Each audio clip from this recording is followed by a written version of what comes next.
नमस्कार दोस्तों, कैसे हैं आप लोग। मेरा नाम सौरभ कुमार है और मैं आप लोग को यहाँ पर एनसीईआरटी सार संग्रह क्लास 6 ट्वेल्व पढ़ा रहा हूँ, जो कि आपका वन लाइनर है। और इस किताब से हम लोग पढ़ने जा रहे हैं। आज का जो है टॉपिक वह है आपका भारतीय राज्य व्यवस्था से संसद की प्रमुख समितियाँ। जो संसद की प्रमुख समितियाँ जो भी है उसको हम पढ़ेंगे बारी बारी, जो भी यहाँ पर दिया है। तो सबसे पहला आपका वित्तीय समितियाँ है, उसके बाद सेकंड आपका संसद की समितियाँ, उसके बाद जांच समितियाँ, समीक्षण समितियाँ और सेवा समितियाँ। तो ये आपका 4-5 प्रकार का समिति है जिसको आज हम पढ़ेंगे, इसको कंप्लीट करेंगे।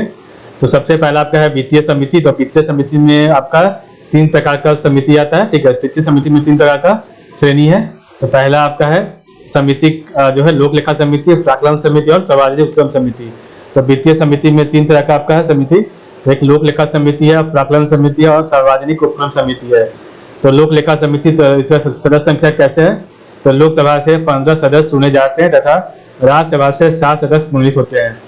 तो लोक लेखा समिति लोकसभा से 15 सदस्य चुने जाते हैं तथा राज्यसभा से 7 सदस्य मनोनीत होते हैं।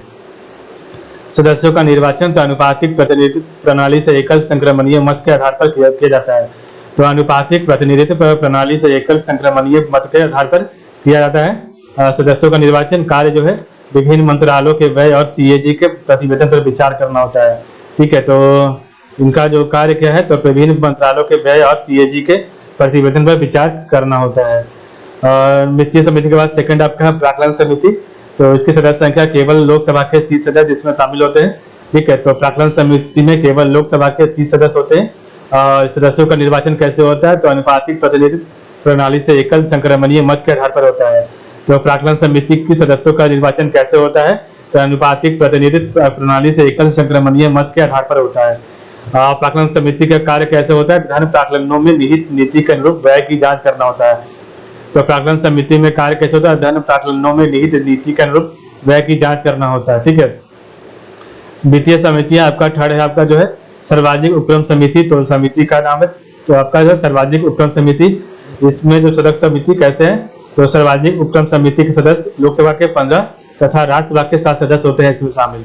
तो सार्वजनिक उपक्रम समिति में लोकसभा के 15 तथा राज्यसभा के 7 सदस्य शामिल होते हैं।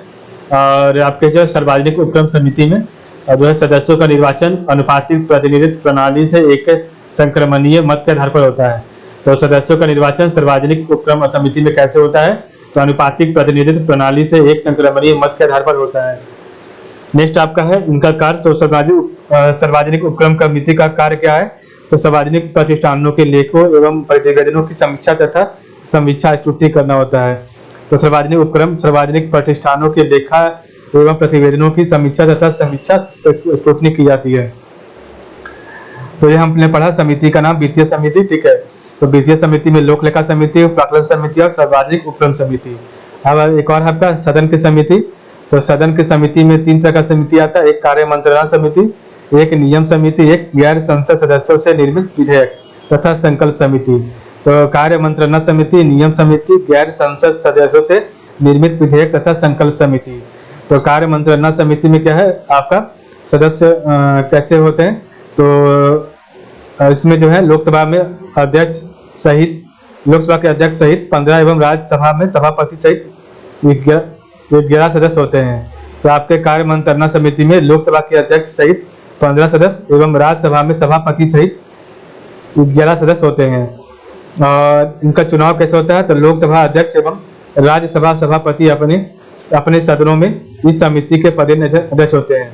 तो इनका जो है आपका कार्य मंत्रणा समिति में लोकसभा अध्यक्ष एवं राज्यसभा सभापति अपने अपने सदनों में इस समिति के जो है पदेन अध्यक्ष होते हैं। और इनका कार्य क्या होता है, तो इनका कार्य होता है विधेयकों तथा विषयों के लिए सदन की कार्यवाही में समय निर्धारित करना। तो विधेयकों तथा विषयों के लिए सदन की कार्यवाही में समय निर्धारित करना होता है। नियम समिति, तो लोकसभा की समिति 15 होती है और राज्यसभा की समिति 16 है। तो लोकसभा की समिति में जो है सदस्य आपका नियम समिति में लोकसभा से 15 सदस्य होते हैं और राज्यसभा से 16 सदस्य होते हैं। और इसमें जो है आपका लोकसभा अध्यक्ष और पदेन अध्यक्ष होता है। तो लोकसभा अध्यक्ष है वो वही जो है आपका नियम समिति का पदेन अध्यक्ष होता है। तो आपका नियम समिति में लोकसभा अध्यक्ष ही पदेन अध्यक्ष होता है नियम समिति का। और इसका कार्य है संसदीय कार्यवाही व नामित लोकसभा अध्यक्ष की प्रक्रिया पर विचार करना। तो नियम समिति का कार्य क्या है? तो संसदीय कार्यवाही व नामित लोकसभा अध्यक्ष की प्रक्रिया पर विचार करना। नेक्स्ट आपका है गैर संसद सदस्यों से निर्मित विधेयक तथा संकल्प समिति। तो 15 सदस्यों से बनी समिति ये होती है। तो 15 सदस्यों से बनी समिति होती है आपकी, ठीक है। और इसका जो है उपाध्यक्ष पदेन अध्यक्ष होता है। तो इसमें जो आपका उपाध्यक्ष होता है वो पदेन अध्यक्ष होता है। और संसदीय सदस्यों द्वारा प्रस्तुत संविधान संशोधन विधेयक की जांच करना व गैर सरकारी विधेयकों का वर्गीकरण एवं समय का निर्धारण होता है। तो गैर संसद सदस्यों से निर्मित विधेयक तथा संकल्प समिति सदस्यों द्वारा प्रस्तुत संविधान संशोधन विधेयक की जांच करना एवं गैर सरकारी विधेयकों का वर्गीकरण एवं जो है आपका निर्धारण करना, ठीक है। नेक्स्ट आपका जांच समिति। जांच समिति दो तरह का है, एक याचिका समिति है और एक आपका विशेषाधिकार समिति है, ठीक है। तो एक आपका जांच समितियों में एक याचिका समिति है, एक आपका विशेषाधिकार समिति है। तो जांच समितियों में 5 लोकसभा से तथा 10 राज्यसभा से। तो आपका जांच समिति याचिका समिति में जो है 15 लोकसभा से तथा 10 राज्यसभा से आते हैं। लोकसभा अध्यक्ष द्वारा नामित जो है किया जाता है। तो इसका जो सदस्यों का जो है नामांकन लोकसभा अध्यक्ष द्वारा किया जाता है। और इसका कार्य क्या था जांच समितियों का? तो सभी याचिकाओं का परीक्षण करना जो लोकसभा में प्रस्तावित होने के बाद उसे सौंपी जाती है तथा याचिकाओं में की गई प्रमुख शिकायतों के संबंध में अपना प्रतिवेदन देना। तो जांच समितियां सभी याचिकाओं का परीक्षण करना जो लोकसभा में प्रस्तावित होने के बाद उसे सौंपी जाती है तथा याचिकाओं में की गई प्रमुख शिकायतों के संबंध में अपना प्रतिवेदन कर देना होता है। नेक्स्ट आपका है विशेषाधिकार समिति। तो लोकसभा से 15 तथा राज्यसभा से 10 सदस्य होते हैं। तो विशेषाधिकार समिति में लोकसभा से 15 तथा राज्यसभा से 10 सदस्य होते हैं। लोकसभा अध्यक्ष के द्वारा जो है नियुक्ति होता है। तो सदस्य जो है लोकसभा अध्यक्ष द्वारा नियुक्त किया जाता है। और संसद के किसी सदस्य या अध्यक्ष द्वारा विशेषाधिकार उल्लंघन से संबंधित मामलों की जांच करना होता है। तो विशेषाधिकार समिति में क्या होता है? तो संसद के किसी सदस्य या अध्यक्ष द्वारा विशेषाधिकार उल्लंघन से संबंधित मामलों की जांच करना होता है। संवीक्षण समिति तो सरकारी या आश्वासन से संबंधित समिति होती है। तो आपका जो है सरकारी आश्वासन से संबंधित समिति जो है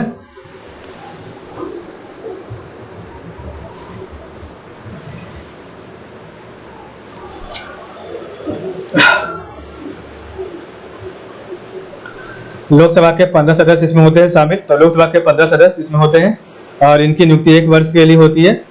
और सरकार या मंत्रियों द्वारा दिए जाने वाले आश्वासन पूरे किए गए अथवा नहीं इस बात की जांच कर प्रतिवेदन प्रस्तुत करना होता है। तो संवीक्षण समितियां तो इसका जो कार्य क्या है? सरकार या मंत्री द्वारा दिए जाने वाले आश्वासन पूरे किए गए अथवा नहीं इस बात की जांच कर प्रतिवेदन प्रस्तुत करना होता है, ठीक है। तो आपका सरकारी आश्वासनों से संबंधित समिति लोकसभा के 15 सदस्य होते हैं और इनकी नियुक्ति 1 वर्ष के लिए होती है। अधीनस्थ विधान संबंधी समिति। तो अधीनस्थ विधान संबंधी समिति तो इसमें जो आपके लोकसभा के 15 सदस्य होते हैं और इनका कार्यकाल 1 वर्ष का होता है। और इनका जो काम होता है वो संविधान द्वारा प्रदत्त विनियमों, नियमों, उपनियमों तथा प्रदत्त शक्तियों का प्राधिकारियों द्वारा उचित प्रयोग की जांच करना होता है। तो अधीनस्थ विधान समिति का जो कार्य है वो संविधान द्वारा प्रदत्त विनियमों, नियमों, उपनियमों तथा प्रदत्त शक्तियों का प्राधिकारियों द्वारा जो है उचित प्रयोग की जांच करना होता है।